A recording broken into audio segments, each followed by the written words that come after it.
भगवान शिव की पावन कथा को श्रवण करने का सौभाग्य मिला है। यदि मानव की देह प्राप्त हुई है, मानव का शरीर यदि मिला है, तो उस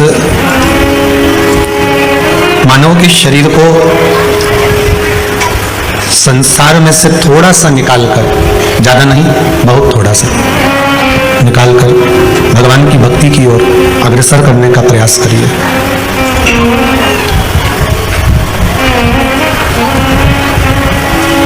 संपूर्ण संसार समस्या है, संपूर्ण संसार। जिस संसार में, जिस रूप में हमारा जन्म हुआ है, ये संपूर्ण संसार समस्या है। पर संपूर्ण संसार रूपी समस्या का समाधान भगवान देव अधिदेव महादेव की कथा है। अगर संसार समस्या है तो भगवान समाधान है। पर विश्वास रखकर अगर समाधान को पकड़ोगे तो समस्या का समाधान हो सकता है। पर यदि हम विश्वास रखकर समाधान ढूंढे ही नहीं है, तो फिर तो समस्या प्रबल दिखेगी।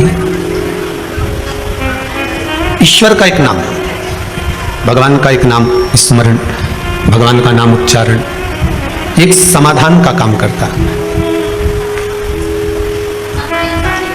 और जितनी देर आप कुबेरेश्वर धाम में बैठे हैं, या आस्था चैनल के माध्यम से कथा सुन रहे हैं, या फेसबुक यूट्यूब पर कथा श्रवण कर रहे हैं, जितनी देर आप बैठे हैं उतनी देर आपका मन, चित्त, वृत्ति शिव में होना चाहिए।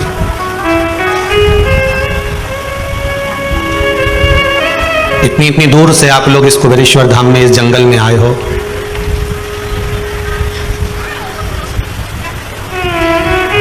कथा को श्रवण करने के लिए आए। फिर कहूंगा, केवल शिव पुराण की कथा नहीं है, शंकर के सामने बैठे हो तो समझ लेना जैसे क्लास टीचर के सामने बैठकर हाजिरी भराती है, ऐसे ही आपकी हाजिरी भरा रही है।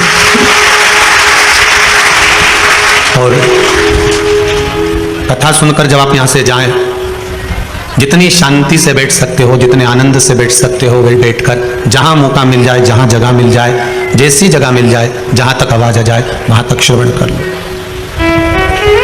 जब यहां से जाओ तो कुबेरेश्वर महादेव से निवेदन कर कर जाना, इस भूमि को, कंकर शंकर को निवेदन कर कर जाना, हे भोलेनाथ, हे त्रिकालदर्शी, है कैलाशी, है अविनाशी, हे ओगरदानी, है भोलेनाथ, बड़ी कामना लेकर आई हूं मैं, विश्वास लेकर आई हूं, और मेरी वो मनोकामना पूर्ण करोगे, ये मुझे विश्वास है।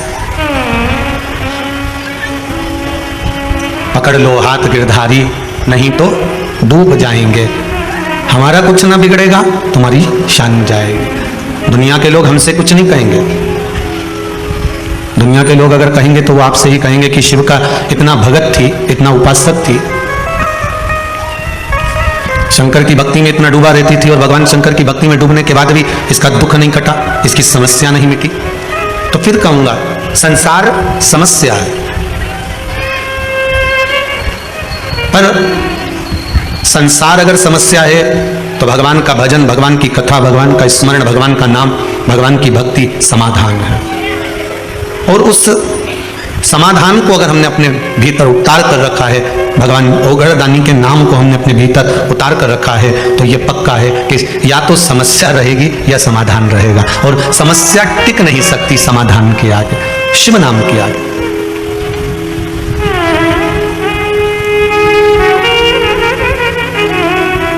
जैसे ब्रह्मा जी के मन में कहीं कहीं संकोच उत्पन्न हो जाता था, ब्रह्मदेव के मन में जब सृष्टि की रचना करी गई, रचना के समय पर उन्होंने जो मनु और शत्रुपा का जन्म दिया, मनु और शत्रुपा के बाद में उत्तानपाद प्रियव्रत की कथा जो आई, उत्तानपाद की दो धर्म पत्नियां सुनीति सुरुचि की कथा आई। और सुनीति और सुरुचि, केवल उत्तानपाद की दो पत्नियां शिव महापुराण की कथा कहती है, केवल उत्तानपाद की नहीं, हमारी भी दो इच्छाएं, हमारी भी दो आकांक्षा, हमारे भी दो मन, हमारी भी दो इच्छा, हमारे भी दो मन है, हमारी भी दो आकांक्षा। केवल उत्तानपाद की 2 पत्नियां नहीं है, हमारी भी 2 इच्छाएं, एक सुनीति है और एक रुचि। श्रीमद् भागवत कथा में भी वर्णन किया गया है, भागवत वक्ता कहते हैं कि एक सुरुचि है, एक सुनीति है। सुनीति जो नीति का पथ निश्चित कर दे, और सुरुचि जो रुचि के पथ को निश्चित करे। रुचि में आज की दुनिया चलती है, पर नीति में नहीं चलना चाहती। अगर किसी से कह दो कि आप नीति के पथ पर चलिए, आप नीति का मार्ग प्रशस्त कर कर चलिए, तो शायद जीवन सार्थक हो जाए, पर वो रुचि के पथ पर चलना चाहती है। सुनीति का विवाह जो उत्तानपाद से हुआ था, गर्भ से संतान नहीं हुई उनके, तो सुनीति को लगा कि मेरे गर्भ से अगर औलाद नहीं होती है, संतान नहीं होती है, तो मैं अपने पति से कह दूं कि तुम दूसरा विवाह कर लो।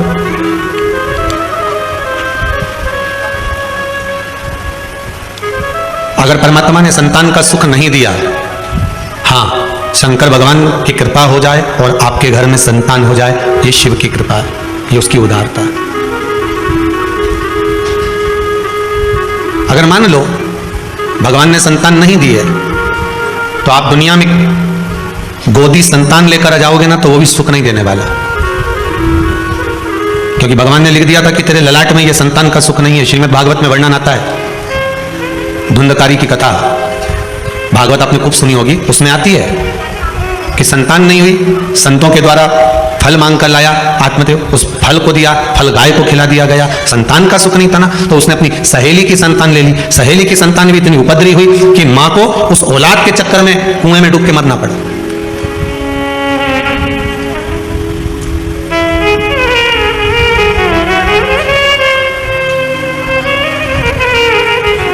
केवल संतान का सुख, कई माताएं आकर कहती, गुरुजी हमारी बहू के यहाँ छोरी है, भगवान से प्रार्थना करने आए, छोरा हो जाए। अच्छा, पर श्री शिव महापुराण की कथा तो कहती है कि बेटा 1 कुल को तारता है और बेटी 2 कुल को तारती है। और मान लो बेटा हो भी गया, आपने मांग कर, विनती कर कर मांग भी लिया और भगवान ने दे भी दिया, और वो बेटा अगर आपको सुख नहीं देगा तो आप क्या करोगे? फिर क्या करोगे? सुख इस भाग्य में लिखा होना चाहिए, सुख इस भाग्य में लिखा होना चाहिए। ये विसावानिया परिवार और सारस्वत परिवार, इन दोनों से अगर आप पूछेंगे, दोनों से पूछ लेना, ये जो कथा हो रही है, ये कथा के यजमान दूसरे थे।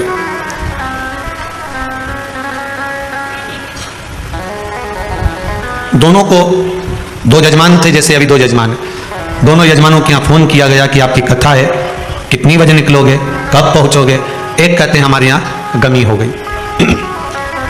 दूसरे को फोन लगाया, उन्होंने कहा साहब हमारे यहाँ ये प्रॉब्लम हो गई।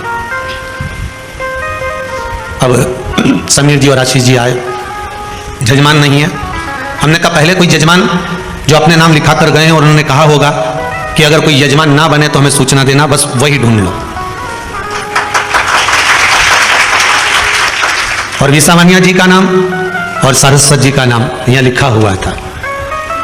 अब जरा विचार करिएगा, शंकर की फाइल में आपका नाम था, शिव की फाइल, और साल साल भर पहले से विनती कर कर गए थे। तो हम तो कहते हैं ये कार्तिक मास ही समझ ले, कार्तिक का, ये कार्तिक मास की शिव महापुराण की अगर कथा बाबा ने दी है तो कुछ भंडार भरने के लिए दी होगी, ये पक्का है।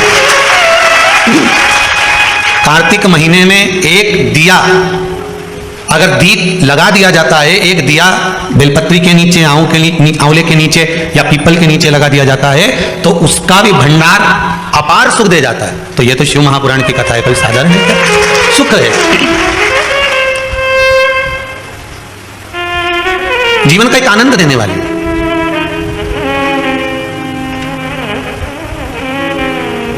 और कहीं ना कहीं हमारा पुण्य, कहीं ना कहीं हमारा सत्कर्म, कहीं हमारे पूर्वजों का पुण्य की गुल्लक जब भराई होगी, तब जाकर ये कथा आप लोगों के भाग्य में आई होगी। पुण्य की गुल्लक भराती है, तब जाकर कथा हो पाती है। और आप लोग भी इतने जो श्रवण करने के लिए बैठे हो खिड़कियों में, दर्शन हो रहे नहीं हो रहे, कैसे कैसे कहाँ कहाँ से आकर सुबह सुबह से रात रात भर से इंतजार करते हो। कोई कोई तो सुबह 4 बजे से 3 बजे से जगह संभाल संभाल कर बैठे हुए हो, और कथा का इंतजार होता है दोपहर 2 बजे का, बाट जोते हो, इंतजार करते हो, कितनी प्रतीक्षा करते हो केवल शंकर की कथा के लिए। अब जितना इंतजार आप आस्था चैनल के माध्यम से कर रहे हो, चाहे फेसबुक यूट्यूब के माध्यम से कर रहे हो, चाहे कुबेरेश्वर धाम में आकर कर रहे हो, जितनी प्रतीक्षा, जितने घंटे आप भगवान की कथा में बैठे हो और जितने घंटे आप भगवान की इंतजार में प्रतीक्षा में लगा रहे हो, उतना भगवान आपके भी भंडार भरने में लगाता ही रहेगा। यह उसकी कृपा है, वो देता जरूर है। ये इतने जो पत्र आए, ये आज के पत्र हैं सारे, हो ये सब आज के पत्र हैं।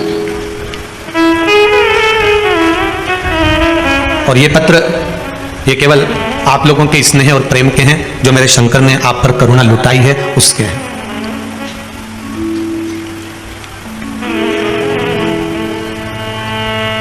केवल एक समस्या ही नहीं, समस्या के पत्र तो आप लिखते ही कम हो, पर क्योंकि समस्या लिखकर भी करोगे क्या, उसके सामने बोलकर चले जाओ बस। 3 महीने बाद आओगे तो ऐसा ही पत्र तुम्हारा भी यहां पर रखा मिलेगा कि हमारा भी ये कार्य हुआ। समस्या तो उसको बोल कर जाइए, 3 महीने बाद आओगे ना तो ये पत्र आपका भी इस क्रम में रहेगा कि बाबा ने मेरे पर भी ये कृपा करी है, ये मेरे पर करुणा करी है। उसकी उदारता बड़ी है हमारी।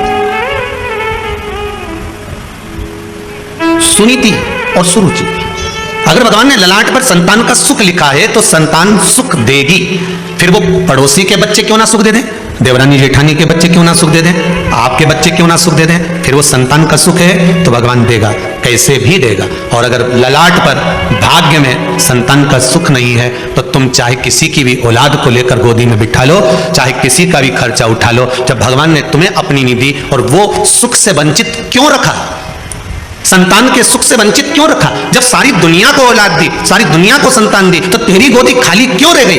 तो भगवान से कभी एकांत में पूछना कि मेरी गोदी क्यों खाली रखी, भगवान कह देगा इसलिए खाली रखी क्योंकि पूर्व में तो संतान के सुख में इतनी उलझ गई थी कि संतान ने तुझे ताने दिए, अपशब्द किए, तो उसी के मोह में पड़ गई थी। जैसे श्रीमद् भागवत में आता है जड़ भरत का चरित्र, भरत जी महाराज का चरित्र, भरत जी महाराज हिरण के उस मोह में इतने पड़ गए थे कि मरने के बाद हिरण की योनि प्राप्त कर ली थी।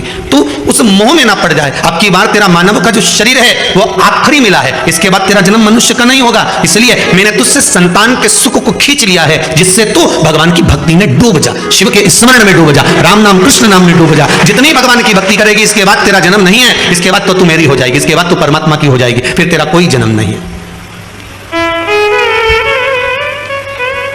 अगर सुख से परमात्मा वंचित रख रहा है, आप विनती करो परमात्मा से, वो देगा तो अच्छी बात है, आप निवेदन करके जाओ भगवान से, वो गोदी भर दे आपकी तो अच्छी बात है, कोई दिक्कत नहीं। पर अगर सुख से, किसी भी सुख से परमात्मा ने वंचित रखा है तो उसमें कुछ ना कुछ भाग होगा।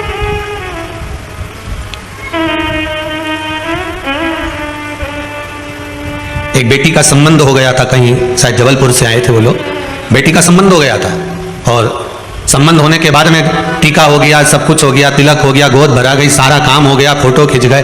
उसके बाद मालूम पड़ा कि छोरा कहीं गलत संगत में पड़ा होगा, किसी की संगत में पड़ा होगा और वो संबंध टूट गया। शादी अभी नवंबर में थी उसकी माँ आई थी शायद, अब गई होगी है कि नहीं यहाँ पता नहीं। तो आंखों से आंसू बह रहे थे, मेरी बेटी का संबंध टूट गया। लड़का ऐसा निकला, हमने कहा पूजन किसकी करती थी तुम्हारी बेटी, का देवाधिदेव महादेव की करती थी, शंकर जी की कृपा हुई थी। अच्छा, पर महादेव ने ऐसा कैसे कर दिया, मेरी बेटी सोमवार के व्रत भी कर रही है, फिर शिव जी ने ऐसा क्या कर दिया कि संबंध पक्का हुआ, लेन देन हो गया, संबंध पक्का हो गया, फोटो खींच गए, उसके बाद संबंध टूट गया। तो हमने कहा बस, अगर बाबा ने संबंध पक्का कराया और बाबा ने तोड़ा है तो बाबा को जो अच्छा लग रहा होगा, हो सकता है तुझे अब मालूम पड़ा कि ये लड़का किसी दूसरी लड़की से लगा है और ये शादी के बाद मालूम पड़ जाता, तब क्या कर लेती। बाबा ने पक्का कराया ना, बाबा छुड़वा। और शादी की तारीख जो तेरी निकली हुई है फरवरी की, उसको निकली रहने दे, भेजेगा वही, वर भेजने का काम उसका है। अगर उसने तोड़ा है तो वही कुछ ना कुछ कर। इसमें एक पत्र है,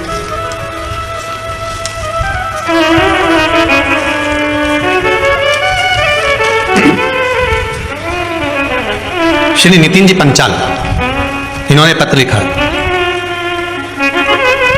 गुरुजी मुझे इंदौर के गवर्नमेंट कॉलेज में इंजीनियरिंग में एडमिशन लेना था, उसके लिए मैंने 2 बार काउंसलिंग के फॉर्म भी भरे, परंतु दोनों बार मुझे कोई गवर्नमेंट कॉलेज नहीं मिला। इससे मैं बहुत निराश भी हो गया था। इस कारण से मैंने इस पूरे संदर्भ को इस कथा के यजमान, अच्छा, अभय जी सारस्वत अंकल जी और आंटी जी को बताया था। जरा माइक देना बच्चे को, जरा बताया। तो अंकल जी और आंटी जी ने मुझे 2 उपाय बताए थे, एक बेलपत्र वाला, एक बेलपत्र की जड़ वाला। बच्चे को दीजिएगा। नितिन पंचाल जी आप ही का नाम है? कहाँ से आए हुए हैं? इंदौर से। इंदौर से। बाबा ने क्या कृपा करी आप पर? पहले 2 बार काउंसलिंग के राउंड में नाम भरा था, लेकिन दोनों बार नहीं आया। उसके बाद फिर अंकल आंटी ने बताया कि ये वाला उपाय करो तो तेरा एडमिशन पक्का हो जाएगा, मतलब बोल दिया था पक्का हो ही जाएगा। तो फिर मैंने ये 2 उपाय किए और उसी दिन मेरा एडमिशन भी हो गया, और वो भी गवर्नमेंट कॉलेज में। बाबा की कृपा। गुरुदेव, हम जिस दिन आए थे उस दिन शाम को इसका फोन आया कि आंटी मेरा नंबर नहीं आया 2 में। मैंने कहा तू चिंता मत कर, तेरा नंबर जरूर आएगा। बाबा की कृपा, बहुत बहुत धन्यवाद। बेटी विराजी, ये बाबा की करुणा है, कृपा है। कृपा बिना कुछ नहीं होता साहब।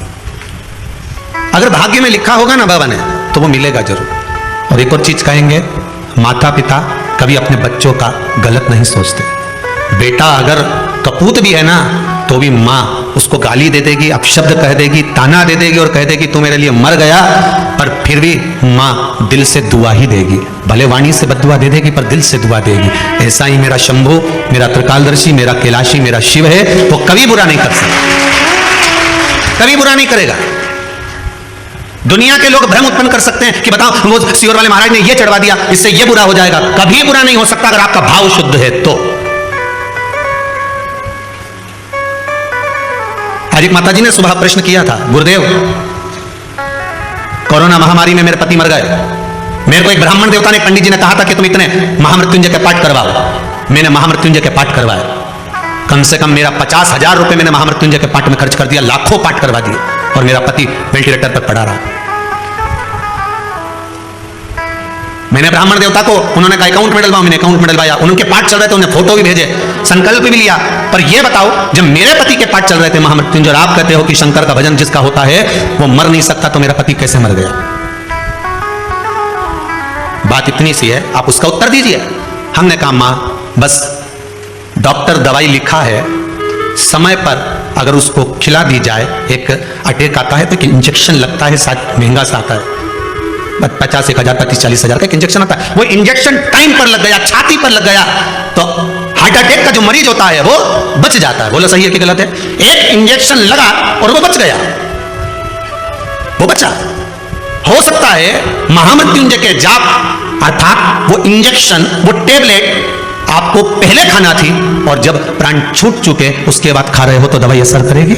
माना आपको वो टेबलेट, वो इंजेक्शन, वो दवाई समय पर मिलना चाहिए। इसलिए आप सबसे बारंबार कहते हैं श्री शिवाय नमस्तुभ्यम का जाप करते रहो, क्योंकि ये वो टेबलेट है जो कभी भी काम आ सकती है। ये वो टेबलेट है। आप भी अगर अपने अपने गांव से निकले होगे, अपने अपने शहर से आए होगे, तो बैग में 2-4 टेबलेट डाल के आए होगे, जो हाथ पैर दुखने की, सिर दुखने की, जो चालू वाली टेबलेट होती है ना, जो किसी भी काम में काम आ जाए, तो बस वो टेबलेट तुम लेकर चलते हो। तो शिव महापुराण में एक टेबलेट ऐसी बना दी जो हर जगह काम आएगी। सिर दुखे तो भी, पांव दुखे तो भी, घुटना दुखे तो भी। जैसे वो टेबलेट खा लेती माता है, वो कौन सी बोलते, कामी फिल्म खा ले, या कोई सी भी वो गोली खाती है कि हम तो ये गोली खाए, हम तो डिस्प्रिन खाए, हम तो क्रोसिन खाए, तो वो कहते हम तो ये गोली खाते हैं, तो हमारे सब काम में काम आ जाने में, तो उठाई कर करके थकी गई, हमारा कब्जा दुखी दिया, तो मैं तो बस वो टेबलेट खाऊं, गोली खाऊं, और जो सोऊंगी तुम्हारा सुबह नींद खुले दादा, फिर सुबह से काम में लग जाऊं। तो वो टेबलेट एक ऐसी तुमने घर में रख रखी है कि तुम्हें कुछ भी होता है तुम वो टेबलेट खा लेते हो।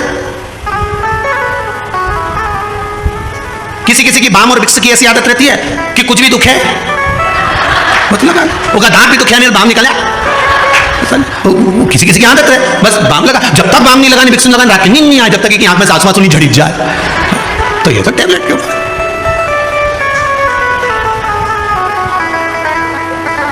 किसी किसी की आदत रहती है कि थोड़ी सी भी तकलीफ आई तो ये 2-3 बार अगर बीपी नहीं नपा ले तो इसको आनंद ही नहीं आया। तो भाई नाको मेरे को ऐसा लग रहा, हमारे घबराहट हो गया, सिर पे पसीना आ गया, अब सब लेवल में, तो फिर काय से हो गया है? फिर डॉक्टर साहब ने पूछा घबराहट किस चीज की हो रही है? पता नहीं, बस सिर पे पसीना आ रहा है। डॉक्टर बोले कुछ नहीं है, दिवाली का टाइम है, बहू करवा चौथ का बाजार करने गई होगी, इसलिए थोड़ा सा लेवल गड़बड़ हो रहा है। बाबा घर में धन का लेवल गड़बड़ हो और यहाँ तुम्हारा लेवल गड़बड़ हो रहा है। क्यों सोचा? एक टेबलेट ऐसी होती है जो कहीं पर भी काम आ जाती है। श्रीमद् भागवत में एक टेबलेट दी, 12 अक्षर मंत्र ओम नमो भगवते वासुदेवाय। रामचरितमानस में भी एक टेबलेट दे दी राम। शिव महापुराण में एक टेबलेट दे दी श्री शिवाय नमस्तुभ्यम। ये वो टेबलेट है जो हर जगह काम आ जाती है, हर जगह।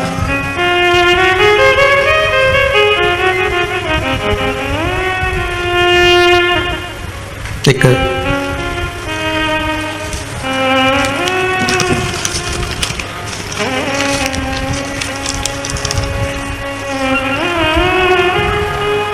हैदराबाद से एक पत्र है, किसी ने भेजा। अच्छा, छब्बा चुब्बू के भेजा रहे, हाथ का लिखा हुआ नहीं है वो। मैं विदित सांघी, 15 साल का हूं। मैं हैदराबाद तेलंगाना से हूं। मैंने पहली बार आपकी महापुराण पुरुषोत्तम मास में सुनी थी। मैं अपनी मां से बहुत पहले से एकादशी करने की अनुमति मांग रहा था, पर मां ने नहीं दी। पर आपके महापुराण सुनने के बाद मेरी मां ने मुझे एकादशी करने की इजाजत दे दी। मेरे बर्थडे पर भी मेरी एकादशी का व्रत पड़ा तो मैंने व्रत रखा। पहले मेरा मन भगवान में बिल्कुल नहीं था। ये बच्चे ने लिखा है पत्र, यही रहेगा, बाद में भी पढ़ सकते हो। पर अब मेरा मन ऐसा हो गया है कि बिना भगवान के मेरा मन रहता नहीं है। कितने साल का बच्चा लिखा है इसमें? 15 साल का बच्चा लिखा है, हैदराबाद।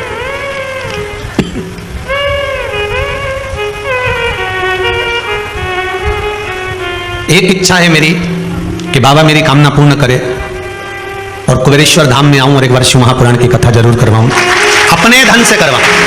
अब 15 साल का बेटा कह रहा है कि मैं अपने धन से शिव महापुराण की कथा करवाऊं। विदित सांघी इनका नाम है, हैदराबाद से। अपने धन से, 15 वर्ष की आयु है। अगर बाबा की कृपा हुई, आपका पत्र यहां तक पहुंच चुका है, तो सांघी जी आप भी यहां तक पहुंच जाओगे, ये पक्का है। और आपकी भावना, आप अगर दिल से हृदय से भगवान की भक्ति में लगे हो तो यह विश्वास मानकर चलना कि भगवान आपकी कामना पूर्ण जरूर करेगा। बस हिम्मत मत हारना। दुनिया के लोग डराते जरूर हैं, जैसे ध्रुव जी को डराते थे, डराएंगे। आप भगवान को कैसे भी रिझा रहे हो, भगवान से भय मत खाना,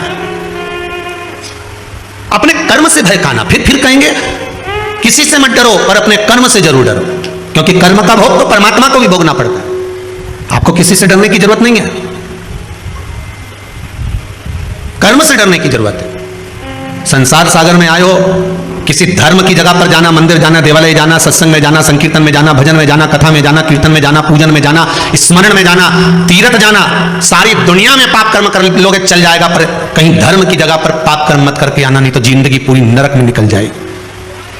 और आज के जमाने में जितना भी पाप कर्म हो रहा है वो धर्म की जगह पर ज्यादा हो रहा है। लोग जाते हैं गंगा नहाने के लिए, पुण्य कमाने के लिए, और कई लोग वहां पर बैठे रहते हैं तुम्हारा पर्स चुराने के लिए। तुम करो गंगे हर, वो तुम्हें करे नंगे हर। बस तुम पानी में कूदे और उन्होंने तुम्हारा सामान ले। जो गंगा नहाने गए हैं, इनके पूर्वज ऊपर बैठकर भगवान विष्णु उनकी पीठ को थपथपा कर कहते हैं कि तेरे घर के बच्चे गंगा में नहाकर तुम्हें तर्पण कर रहे हैं, तिलांजलि दे रहे हैं। तुम तर गए, 7 पीढ़ियां तुम्हारी तर गई। और जो गंगा के घाट पर बैठकर चोरी करता है, तो भगवान उसके पूर्वजों के पास भी बैठकर कहते हैं धिक्कार तेरे जीवन पर, जो तेरे वंश के लोग चोरी कर रहे हैं। गंगा ना हरी घाट तो छोड़ देते, कथा तो छोड़ देते, सत्संग तो छोड़ देते, मंदिर तो छोड़ देते, धर्म की जगह तो छोड़ देते, पुण्य की जगह तो छोड़ दो, पर नहीं। करो, तुम्हें भगवान ने अगर पाप कर्म करने के लिए बनाया है तो करो, पर निवेदन है कि धर्म की जगह पर, तीर्थ में, पूजन में, मंदिर में, देवालय में, स्मरण में, संकीर्तन में कहीं ऐसा कर्म ना हो जाए।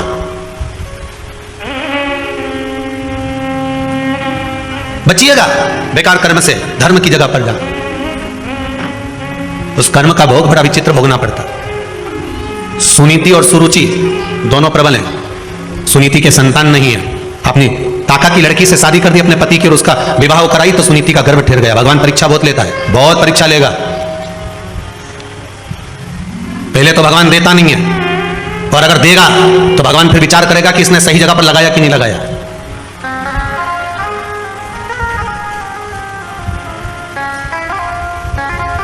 पहले तो देता नहीं है, और देता है तो ये विचार करता है कि ये सही जगह लगा रहा है, सत्कर्म कर रहा है, भजन कर रहा है, कीर्तन कर रहा है, नाम स्मरण कर रहा है, नाम जाप कर रहा है कि नहीं कर रहा। वो चित्त वृत्ति को लगाने का प्रयास करे।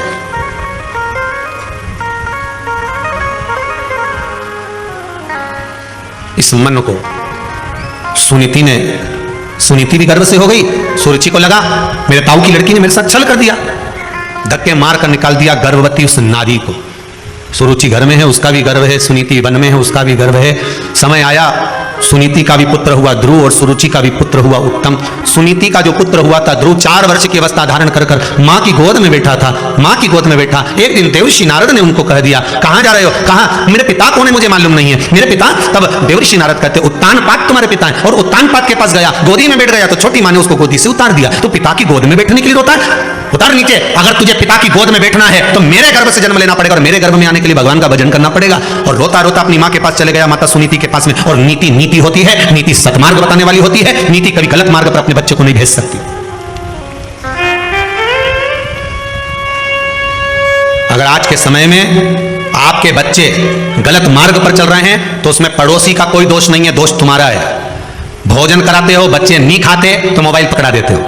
बोलो सही है कि गलत है? खाना नहीं खा रहे, दोच दोच के खवा रहे।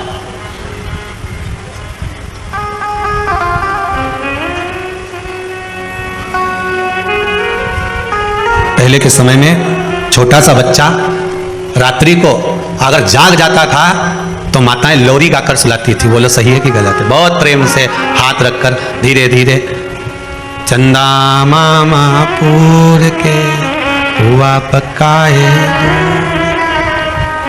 आप खाए मुन्ना को देवे और प्याली गई मुन्ना गया।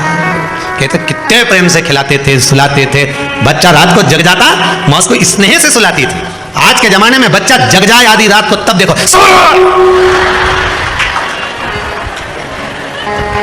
ऐसी चिल्लाए कि पड़ोसी जो सो रहा वो जाग जाए। उठ के बैठते से बोला, अरे ओ जगदम्बा तेरे हाथ जोड़ो, काहे चिल्ला रही है? लो तुम चुप करा लो, ऐसी औलाद पैदा हुई है, सो जाओ। आधी रात को तांडव चल रहा है कि तू तो काली रे कल्याणी रे, जित देखूं तो जोग मार। तू कौन से गांव से आई मारी माई? कौन गांव के? तू तो मेरे संग परनाई मारी।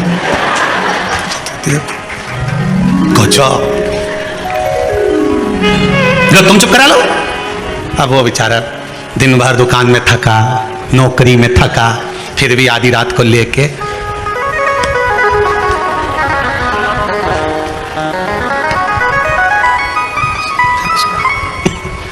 मां को दया आ गई।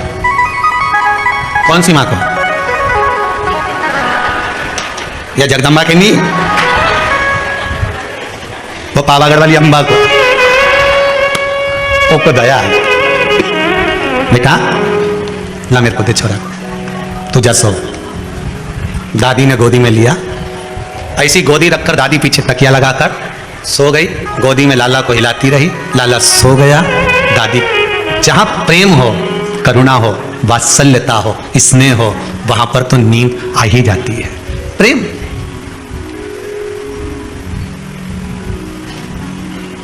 कथा में क्यों नींद आती है? किटी पार्टी में तो आई नहीं, ना शॉपिंग मॉल में आई, पर कथा में आई। कारण क्या है? बच्चा सारे मोहल्ले में खेलता है, पर बच्चा जब मोहल्ले में खेलने के बाद अपनी माता की गोद में आकर बैठता है, माँ उस पर हाथ रखती है और बच्चे की आंख में नींद आ जाती है। तो पड़ोसी के यहाँ बच्चे को नींद क्यों ना आई? उसके यहाँ गया था खेलने, माँ क्यों नहीं सोया? वहां गया था, माँ क्यों नहीं सोया? क्योंकि माता की गोद एक ऐसी गोद होती है जहां बच्चे को नींद आ जाती है। शिव महापुराण, भागवत कथा, राम कथा, गीता, ये जितने पुराण, जितने शास्त्र, जितने वेद हैं, ये मेरे परमात्मा की गोद है जिसमें बैठते से नेत्र बंद हो जाते हैं। ये मेरे परमात्मा की गोद है जिसमें बैठे और निंद्रा समाहित हो जाती है, नींद आ ही जाती है। होता है।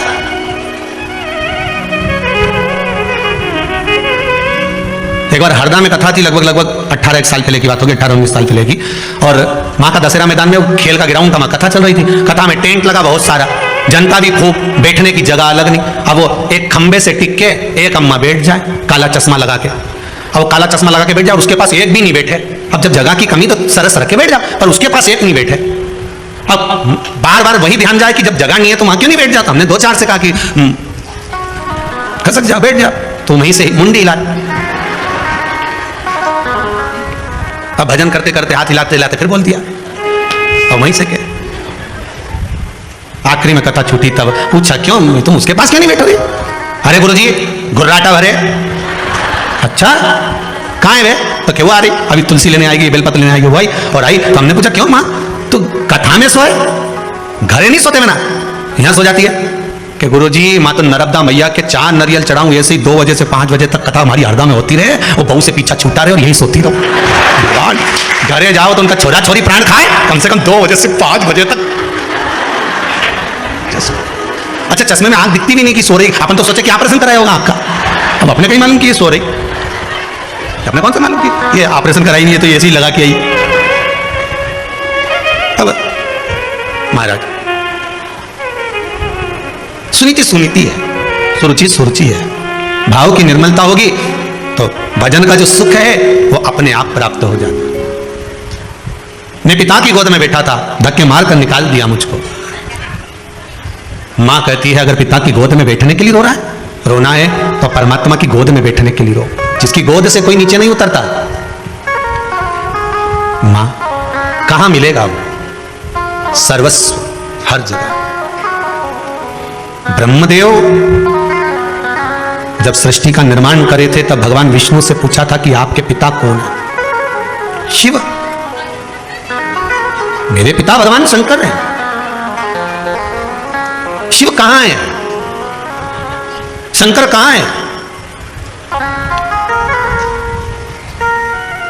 भगवान विष्णु ने कहा था ऐसा कोई कण नहीं जिसमें शिव नहीं। अपने गले की हसली का हीरा भगवान ने चमकाया, उस हीरे की रोशनी जो सूर्य में से निकलकर सामने दीवार पर जा रही थी, उसमें जो एक रेख बन रही थी, उस रेख में जितने कण दिख रहे थे, कभी आप भी प्रैक्टिकल करना, बच्चे लोग कांच चमकाते हैं, उस कांच को दीवार पर लगा दो और जो रोशनी जा रही है उसके बीच में आप देखेंगे बहुत बारीक बारीक कण दिखेंगे, बहुत बारीक बारीक।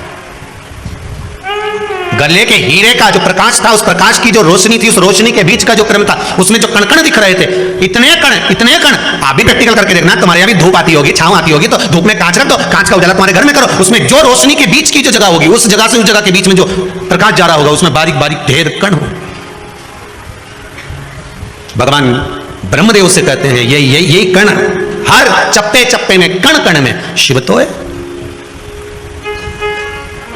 सब तेरी कृपा बिना न हिले एक भी अणु, लेते हैं श्वास तेरी कृपा से तनु तनु। हे गंगाधार मुक्ति द्वार ओमकार तू, आयो शरण तिहारी बोले तार तार तू। कण कण में सब में वही समाया, ऐसा कोई स्थान ही नहीं बचा जहां शिव तत्व ना, ऐसा कोई स्थान हर जगह पर वही। तेरी कृपा बिना न हिले एक भी अणु, प्रकाश में जो अणु दिख रहे हैं, छोटे छोटे कण दिख रहे हैं, शंकर ही हिला रहा। आपको और हमको चलाने वाला भी शिव ही तो है, शंकर ही तो है। बस इन नयनों में कोई ऐसा चश्मा एक चढ़ जाए ना एक बार, जिससे कुछ नजर नहीं आए, केवल शंकर नजर आए, केवल शिव, उसके सिवाय कुछ नहीं, केवल शंकर नजर आए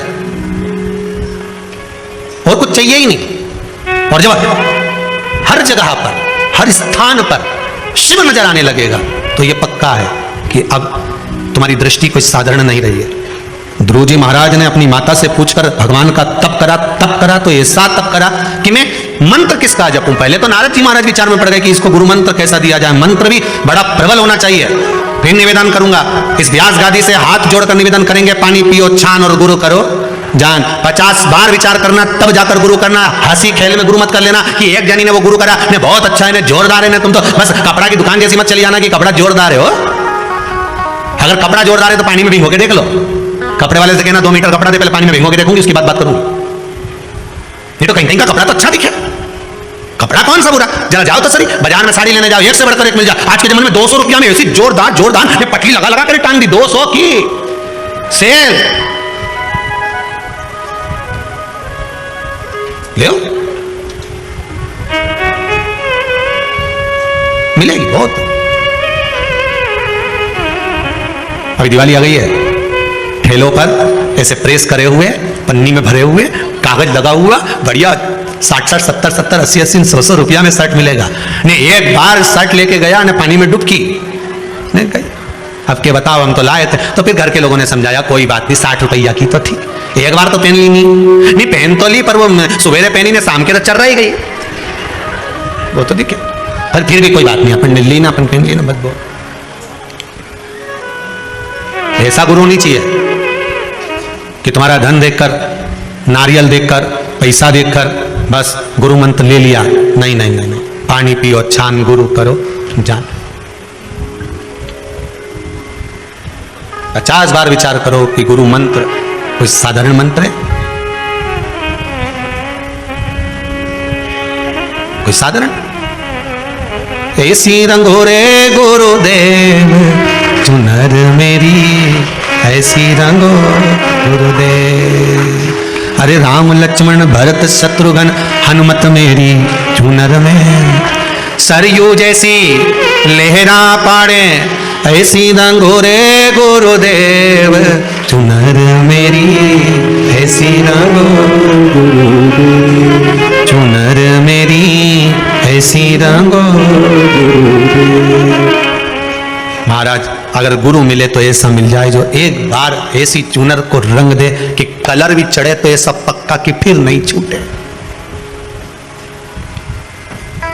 धोविया चाहे सारी उमरिया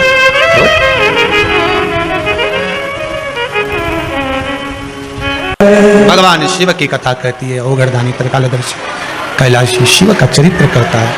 भगवान आनंद की राशि है। ध्रुव जी महाराज को माता ने ज्ञान उपदेश दिया और ज्ञान उपदेश देकर कहा, हे ध्रुव जी अगर बैठना है तो परमात्मा की गोद में जाकर बैठ जाओ, जिसकी गोद से कोई नीचे नहीं उतरता। क्योंकि अगर संसार के लोगों की गोद में जाकर बैठोगे तो नीचे उतर जाना पड़ेगा। पर परमात्मा की गोद एक ऐसी गोद होती है जिसके गोद में जाकर अगर मनुष्य एक बार बैठ गया तो फिर जीवन भर नहीं उतरना, जीवन पर्यंत उतरने का काम खत्म। एक बार भगवान की भक्ति को धारण कर लिया।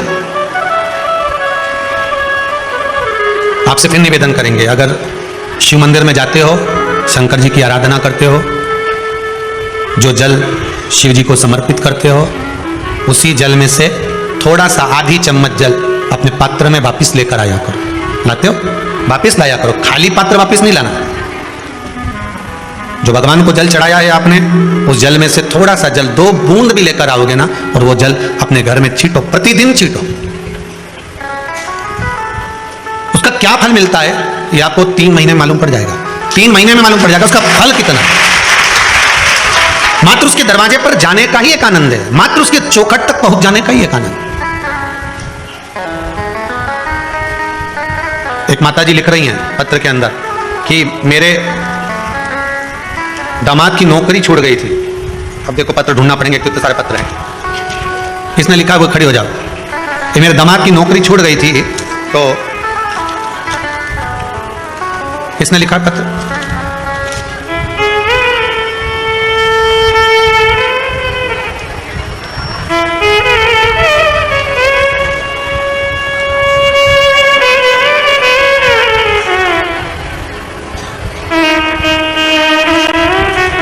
अनीता बाई जिला होशंगाबाद से आई हैं। कहाँ बैठी हैं?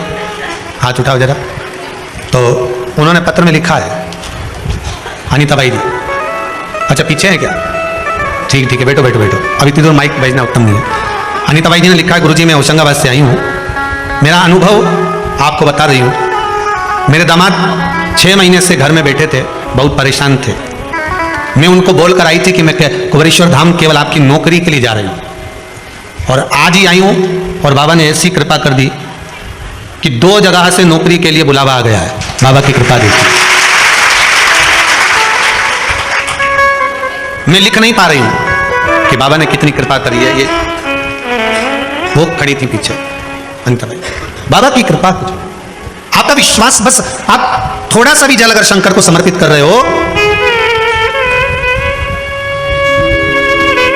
किसी ने पूछा कि गुरुदेव आप कहते हो कि पशुपति व्रत करो, तो पशुपति व्रत करते समय एक दिया प्रसाद का एक भाग अपने घर पर लेकर आओ।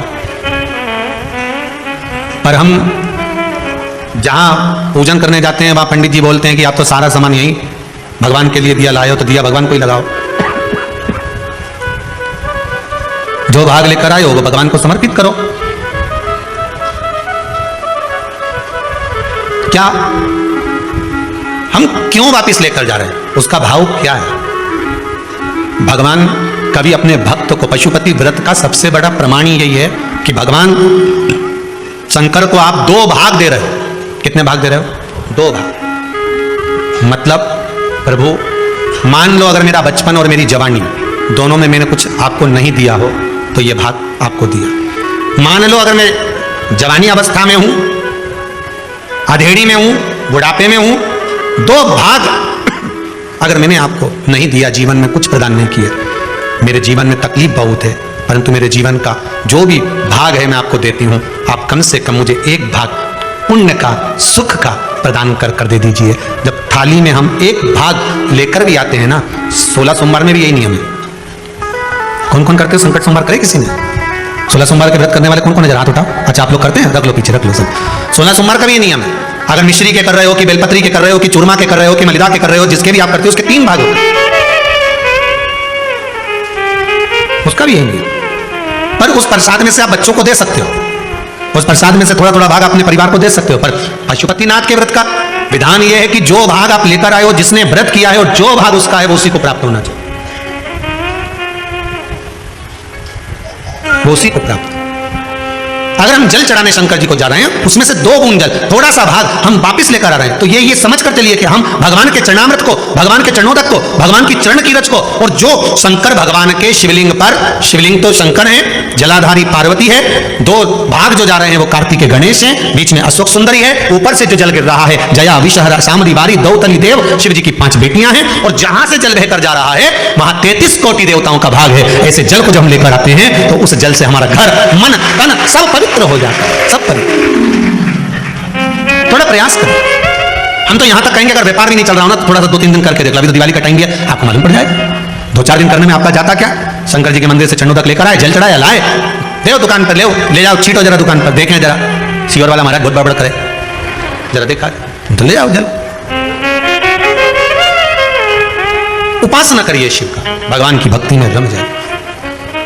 ध्रुव जी महाराज ने जो साधना करी है, उस साधना का बल ये मिला कि भगवान को बैकुंठ छोड़कर ध्रुव जी के पास आना पड़ा। साधना का फल कभी खाली नहीं जाता, कभी खाली नहीं जाएगा। आप आस्था चैनल पर कथा सुन रहे हो, फेसबुक ग्रुप पर कथा श्रवण कर रहे हो, चाहे कुंवरेश्वर धाम में कथा सुन रहे हो, इसका फल कभी खाली नहीं जाएगा। अगर शिव महापुराण की छोटी सी भी क्लिपिंग, छोटी सी भी वीडियो, छोटा सा भी भाग आपके पास पहुंच रहा है और आपको उससे प्रेरणा मिल रही है, आप उससे जाग रहे हो, तो वो खाली नहीं जाएगा, कहीं ना कहीं मिलेगा,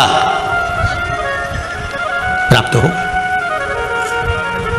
एक बहुत सरल सा मंत्र है, श्री शिवाय नमस्तुभ्यम, बहुत सहज सा मंत्र है जिसका स्मरण कर लेने पर सब सुख मिल जाए।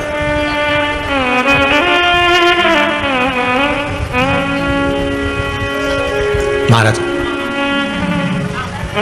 आपका स्मरण है, बस समय पर टेबलेट खाओगे, समय पर गोली खाओगे तो वो असर करेगी, नहीं तो नहीं करेगी। मर जाने के बाद किसी को गोली खिलाओगे तो असर करेगी क्या? अब तो नहीं पड़ गई, पर जीते जी उसको उसका असर आना चाहिए, खिला दिया असर।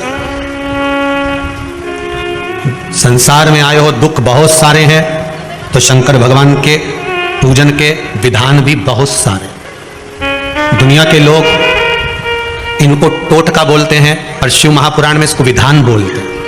क्या बोलते हैं? विधान।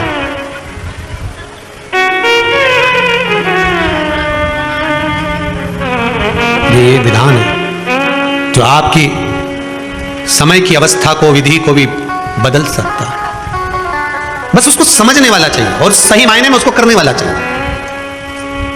दुनिया के लोग भले उसको टोटका बोलते हैं कि गुरुजी तो दिन भर कथा में बैठे बैठे टोटके बताते रहते हैं, विद्या बताते रहते हैं। यहाँ कौन सी तंत्र विद्या बताई जा रही है? यहाँ कौन सा ऐसा बताया जा रहा है कि आपका लाखों रुपए खर्च हो रहा है? एक लोटा पानी में कौन सा लाख रुपया खर्च हो गया? शंकर जी के मंदिर का शिखर देखने में कौन सा खर्चा हो गया? पीपल के पत्ते पे शेष चढ़ाने से कौन सा खर्चा हो गया? बेलपत्री चढ़ाने से कौन सा खर्चा हो गया?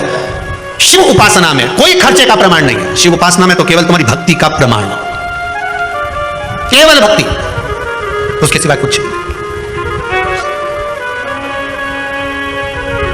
यहां और कुछ है भी नहीं। महाराज ध्रुव जी महाराज ने जैसे साधा, ध्रुव जी ने शंकर भगवान को एक बात बहुत प्रिय है, शिव जी के दरवाजे पर जाओ तो एक बात जरूर कहो, भोलेनाथ मुझे मेरे भाग्य का देना, दूसरे के हिस्से का नहीं चाहिए। किसके भाग्य का चाहिए? मेरे भाग्य का। आज के जमाने में दुनिया के लोग दूसरे का भाग्य देखकर चलते हैं। गुरुजी जरा पत्रिका देखकर बताना मेरे भाग्य में मेरी बेटी के हाथ का धन है कि नहीं। गुरुजी जरा पत्रिका देखकर बताना मेरे हाथ में मेरे बेटे का धन है कि नहीं। फिर गुरुजी भी ऐसे मिलते हैं, तेरे भाग्य में तो गज केसरी योग चल रहा है, जमीन में से हंडा निकलेगा, तेरे पूरे परिवार में किसी को नहीं मिलेगा, तेरे को ही मिलेगा। गुरुजी जगह बता दोगे क्या? अमावस की रात को आऊंगा।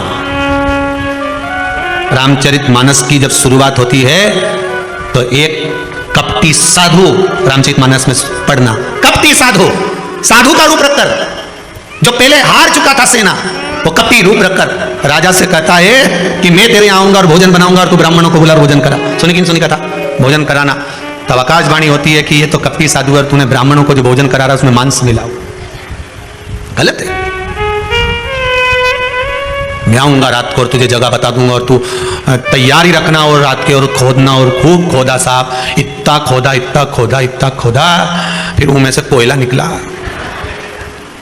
तो हमने भी कह दिया लाइट की कमी हो रही, कोयला कंपनी को दिया, कोयला निकला।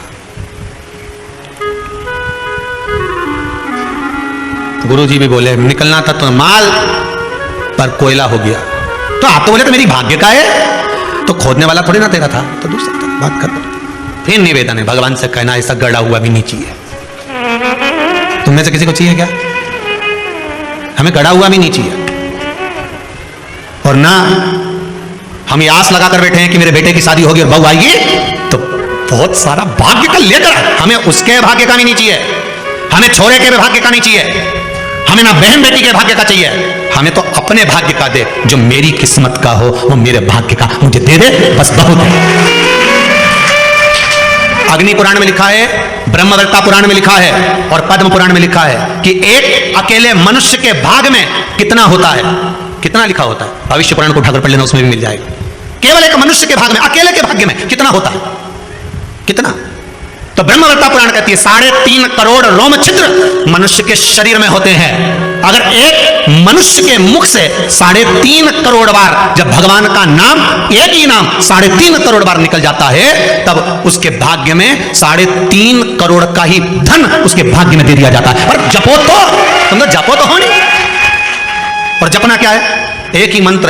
आपसे ये नहीं कह रहे कि तुम 24 घंटा जपो 3.5 करोड़ कर लो, नहीं नहीं, हम तो क्या चलते फिरते बोलो श्री शिवाय नमस्तुभ्यम, चलते फिरते जप लो, छोरा छोरी के पढ़ाओ तब जप लो, नी सुने तब जप लो, श्री शिवाय नमस्तुभ्यम। अब जपो, तुम तो खाते पीते हंसते बोलते गाते जो करो, श्री शिवाय नमस्तुभ्यम या राम राम कृष्ण नाम जो तुम्हारी मर्जी पड़े वो जपो, पर 3.5 करोड़ बार तुम्हारे मुख से भगवान का नाम निकलना चाहिए। पहले भी कथा में कहा माला माल बनने के लिए सबसे पहला शब्द है माला, फिर बनेगा माल, अर्थात माला जपोगे तब माल आएगा। तो माला माल ऐसे हो जाओगे, तुम्हें कुछ नहीं करना है, 3.5 करोड़ बार भगवान का नाम जप कर देखिए। हर व्यक्ति की किस्मत में धन होता है, पर मंथन करोगे तब तो निकलेगा। अकेला अकेला दूध की कीमत कितनी है? 40 रुपए लीटर। बोलो सही है गलत?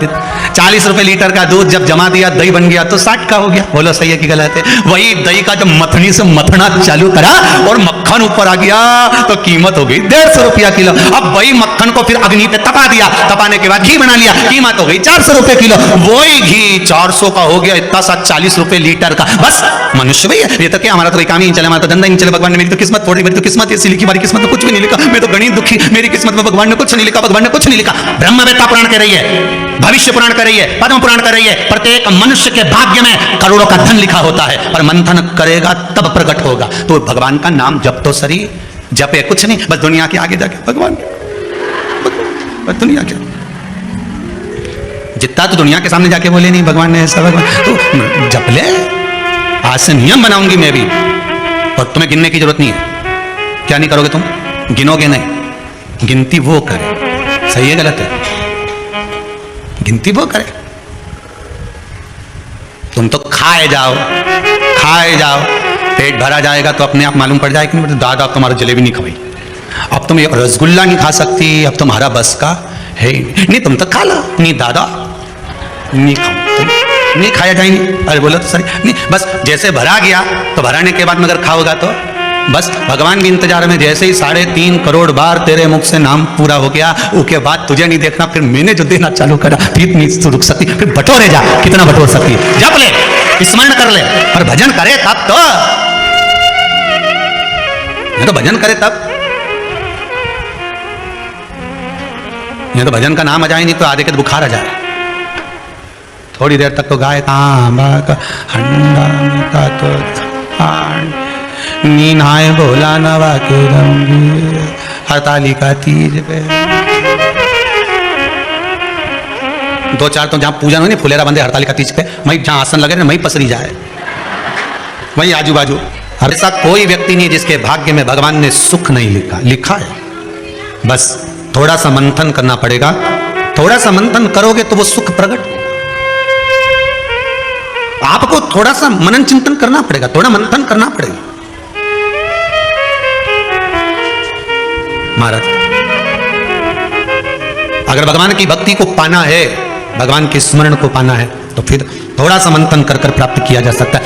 भगवान से निवेदन करना कि मुझे मेरे भाग्य का देना, मुझे दूसरे के भाग्य का नहीं चाहिए। जो मेरी किस्मत में लिखा हो वो देना, हमें दूसरे के हिस्से का। और जो दूसरे के हिस्से का लेता है उसकी दशा क्या होती है, शिव महापुराण की कथा कहती है।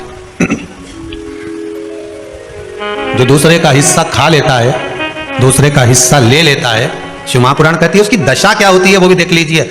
उसमें एक देवता ऐसे हैं जिन्होंने दूसरे का हिस्सा खाने का प्रयास किया था। एक देवता ऐसे हैं जिन्होंने दूसरे का हिस्सा खाने का प्रयास करा था, और आज भी उस देवता से दुनिया डरती है। और उन्होंने दूसरे का हिस्सा खाने का प्रयास करा था तो शंकर भगवान ने उसको भी नहीं छोड़ा। कौन से देवता? वो बाल्टी में हर शनिवार को आते हैं आपके यहां। कौन से? शनिदेव। उन्होंने क्या करा था? भगवान सूर्य नारायण ने अपने सारे पुत्रों को देखा, सारे पुत्रों को, तो सारे पुत्रों को देखकर आज मेरे सूर्य नारायण भगवान बड़े सुखी, बड़े प्रसन्न। मेरा पुत्र शनि भी श्रेष्ठ है, मेरा पुत्र यम भी श्रेष्ठ है, सब ठीक है। आज भगवान सूर्य देवता ने अपने पुत्रों को बुलाकर कहा, आज मेरा मन कर रहा है कि मैं सारे लोगों का राज्य अपने पुत्रों को बांट दूं, सबको अपना अपना हिस्सा दे दूं। और केवल ये सूर्य नारायण भगवान अकेले नहीं सोचे, प्रत्येक घर में रहने वाला बुजुर्ग, पिता, माता ये सोचती है कि मैं अपने जीते जी अपने बच्चों को हिस्सा दे दूं। तो फिर उसको मालूम है अगर मेरे प्राण छूट गए, मेरे नेत्र बंद हो गए, उसके बाद में ना जाने क्या होगा, कौन किसको देगा, नहीं देगा, किसका भरोसा। मैं अपना एक एक क्षेत्र का हिस्सा मैं देना चाहता हूं। शनि महाराज जी को भी हिस्सा दे दिया गया। अब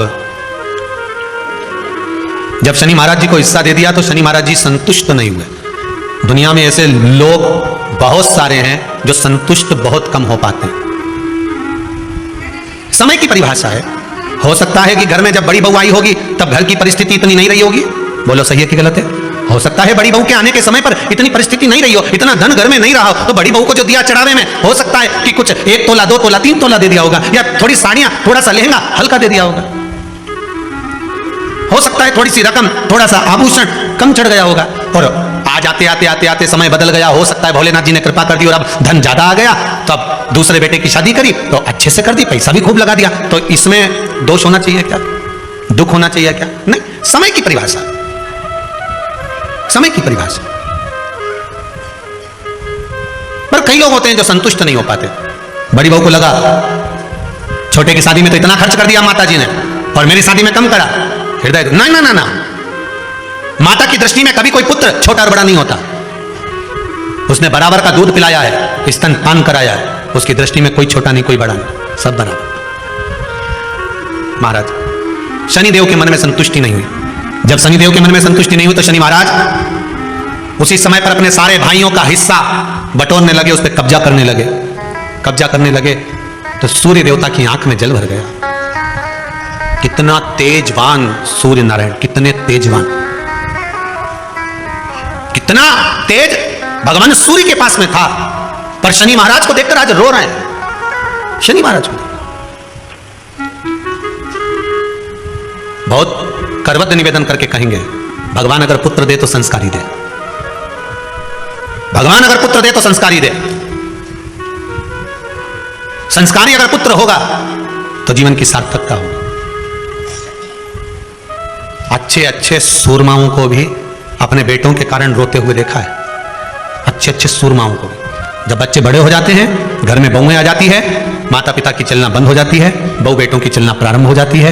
पिता कुछ भी कहता है, बेटा दौड़कर चिल्लाकर दौड़ता है। सास कुछ भी कहती है, बहू चिल्लाकर दौड़ती है। अच्छे अच्छे सुरमा को भी। इसीलिए आपको बार बार कहते हैं, जब तक शरीर चले और तुम्हारे घर में चले, तब तक सारे दान पुण्य भजन कीर्तन सत्संग तीर्थ सब कर लो। उसके बाद में अगर 50 रुपया भी दान करोगे नहीं तो छोरा की दृष्टि में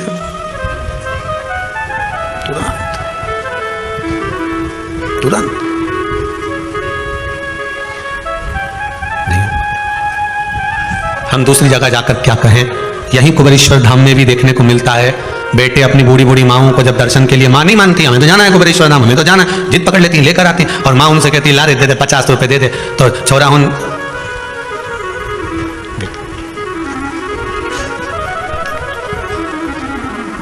फिर मां दी रे 50।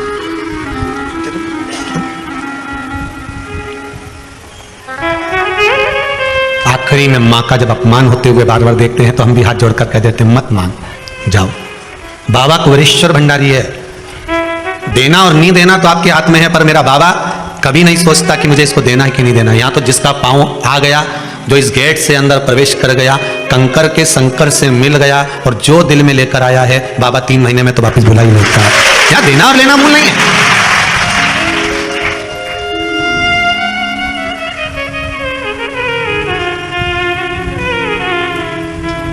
यहां का बहुत विचित्र भाव है सर, बहुत विचित्र भाव। इस कुबेरेश्वर धाम से अगर कोई चप्पल भी बदल कर ले जाता है ना, तो वो चप्पल भी हिला के रख देती है, उसको रुला रुला देती है। यहां का तो इतना प्रमाण देखा है, सत्यता की बात बता रहे हैं आप लोग, उसको हंसी में लो चाहे व्यंग में लो। एक जरा सा किसी का सामान भी अगर यहां से चला जाता है, व्यक्ति ले गया, मन का धन कर लिया उसने, ले गया, कोई सामान ले गया, मान लो कोई तुम्हारी वस्तु ले गया, रह नहीं पाता, रोएगा, या तो फिर शरीर का कोई अंग अपने आप टूट जाता है, फिसल गया, गाड़ी से गिर गया, टूट गया, लगा जितने का सामान लेकर गया है उतना तुझे वहां लगाना पड़ेगा, हॉस्पिटल में लगा देगा। इस भूमि का प्रमाण देखा, इस भूमि का। तुम मन का धन कर सकते हो, पर इस भूमि के प्रमाण को फिर निवेदन करूंगा, हम तो नहीं जानते बाबा क्या दे रहा है, पर आप लोगों का भाव अगर शुद्ध है तो जितने आप लोग आए हो ना, सब एक दूसरे का नंबर भले फोन लगाकर पूछ लेना, क्यों 3 महीने में तू जा रही है क्या, तो कह दे कि हाँ मेरी तैयारी है जाने की। बाबा कृपा कर देता। आप जिनके साथ में आए हो, आपकी गाड़ी में जो लोग आए हैं, 8 लोग आए हैं, तो 8 में से 5 की तैयारी रहेगी वापस आने की। सबकी तो नहीं कर सकता, क्योंकि दिल भी तो होना चाहिए, मन भी तो होना चाहिए, विश्वास। हो सकता है गाड़ी में 8 लोग आए तो उसमें से 2-3 का मन नहीं होगा, चलो सब जा रहे हैं तो अपन भी चलो। देखे तो सरी आखिर में नौटंकी चल रही है, लोगों के शब्द होते हैं, नौटंकी का चल रही है, अपन देखे तो चलिए। तो जिसका जैसा भाव होगा बाबा वैसे मिलता है। मेरे भगवान कृष्ण जब मथुरा में पहुंचे थे, कंस को काल दिख रहा था, देवकी मैया को लाल दिख रहा था, अक्रूर जी को भगवान दिख रहे थे, सबकी भावना थी, गोपियों को कृष्ण दिख रहे थे। जिसकी जैसी नियत भगवान वैसा नजर आ रहा। आप जिस भाव से आए हो, इसलिए कह रहा हूं गाड़ी में 8 लोग हैं तो 8 में से 5 की तैयारी कर लेना, 3 महीने बाद वापस आना। अगर 10 लोग आए हो तो 8 की तैयारी कर लेना, वापस आना ही पड़ेगा। अगर 4 आए हो तो 2 की तैयारी कर लेना, आना ही पड़ेगा। और 2 आए हो तो उसमें 1 की तैयारी करो कि बाबा भुलाएगा जरूर। यहां इस भूमि का प्रताप है आना, और भाव लेकर, यहां कुछ नहीं।